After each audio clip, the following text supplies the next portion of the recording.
Human body এটা তো একটা আপেক্ষিক জিনিস, তাই না? যে ছোট মানুষ তার বোনস গুলো সাইজ ছোট হবে, যে অনেক বড় মানুষ তার বোনস গুলো সাইজ অনেক বড় হবে। তুমি যার বোনস মাপতেছো সে মনে হয় ওরকম বিশাল কায় একজন মানুষ ছিল, আর আমার কাছে যার বোনস আছে সে হয়তো একটু ছোটখাটো মানুষ ছিল। তো এইখানে আমাদের রেফারেন্স বইগুলোতে যেই সাইজ শেপ দেওয়া থাকে, এটা একটা তোমার মোটামুটি সাইজ দেওয়া থাকে, ঠিক আছে? এর থেকে ছোটও হইতে পারে বড়ও হইতে পারে, কিন্তু এই সাইজটা বললে তোমাদের কখনো ভুল হবে না। তো আমরা 7 সেন্টিমিটার বলি আর 17 সেন্টিমিটার বলি, বোথ আর কারেক্ট।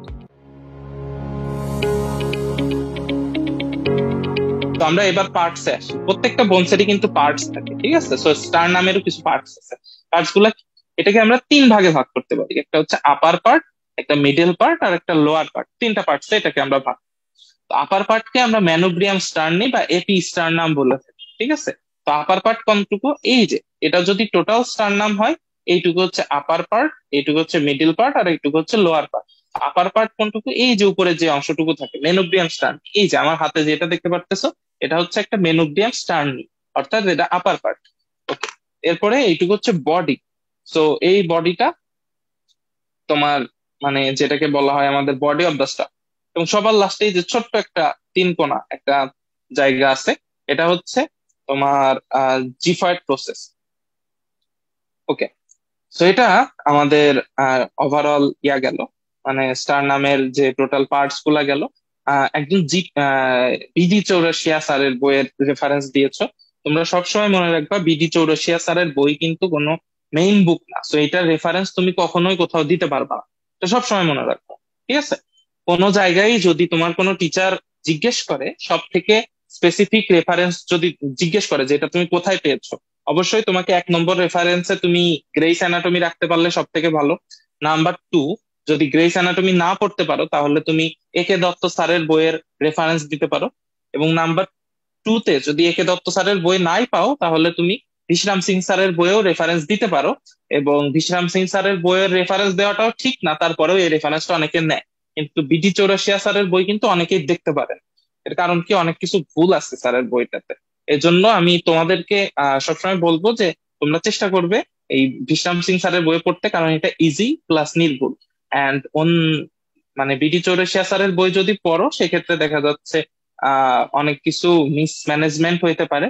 তো তো যাই হোক, তোমাদের যার যেটা প্রিফার করে, অনেকের মেডিকেল কলেজে দেখা যাচ্ছে টিচাররা বিডি চৌরাশিয়া পড়াইতে পারে। তো তোমরা তোমাদের মতো যেইটুকু ভুলগুলো থাকে সেগুলো কারেকশন করে নিবা অন্যান্য জায়গা থেকে মিল করে। তো আসো আমরা সামনের দিকে আগাই। তো এখানে আমরা দেখতে পারলাম স্টার নামের কয়টা পার্ট থাকে? 3টা পার্ট থাকে। The sternum resembles a dagger or a small sword in shape, অর্থাৎ ছোট একটা তলোয়ারের মতো স্টারনাম দেখতে থাকে। এটা দেখো, একটা তলোয়ার দেখতে কেমন হয়? আমি যদি পাশে একটা তলোয়ার আঁকানোর চেষ্টা করি, এরকম থাকে, মাথায় এমন হ্যান্ডেল থাকে, এমন একটা বডি থাকে, এবং মাথায় এমন মানে ইয়া থাকে। তো যাই হোক, এ দেখো, এই যে প্রথমে যে হ্যান্ডেলটুকু, এটুকু দেখো কি বলছে? The upper part of the sternum is broad and thick, whereas the lower part is pointed. is its anterior surface is slightly rough. Sorry, আমাদের সে ড্যাগারের সাথে কম্পারিজন কই করলো? 3টা পার্ট থাকে দেখো। রিপ্রেজেন্ট দ্য হ্যান্ডেল, এই যে ম্যানোব্রিয়াম কাকে রিপ্রেজেন্ট করে? হ্যান্ডেলকে। এই দেখো, এটা হচ্ছে ম্যানোব্রিয়াম আর এটা হচ্ছে হ্যান্ডেল। তো ম্যানোব্রিয়াম কিন্তু তোমার হচ্ছে হ্যান্ডেলকে রিপ্রেজেন্ট করে। আচ্ছা, তারপরে ইটস অ্যান্টেরিয়র সারফেস, আবার কোথায় চলে গেলাম? তারপরে বডি, বডিটা কাকে রিপ্রেজেন্ট করে? ব্লেড কে রিপ্রেজেন্ট করে। এইটা হচ্ছে তোমার বডি। তো বডিটা কাকে রিপ্রেজেন্ট করে? ব্লেড কে রিপ্রেজেন্ট করে। আরেকটা লাস্টে হচ্ছে তোমার জিফয়েড প্রসেস। জিফয়েড প্রসেস হচ্ছে একদম লাস্টে, এই যে জিফয়েড প্রসেস।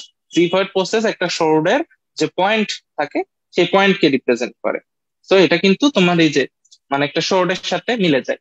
আচ্ছা, তোমরা এই যে লেন্থ নিয়ে পড়ে আছো কেন? দেখো, আমি তোমাদেরকে সহজ উদাহরণ, একজন বিশাল বড় আকৃতির মানুষ, ধরো 100-150 কেজি ওজনের একজন বডি বিল্ডার, তার স্ট্যান্ডামের সাইজ আর একটা ছোট্ট একটা মেয়ে মানুষ, শুকনা একটা মেয়ে মানুষ ধরো, তার হাইট হচ্ছে 4 ফুট 2-3 ইঞ্চি কম করে, মানে খুব কষ্ট করে হয়, তার স্ট্যান্ডামের সাইজ কি কোনোদিন এক হবে?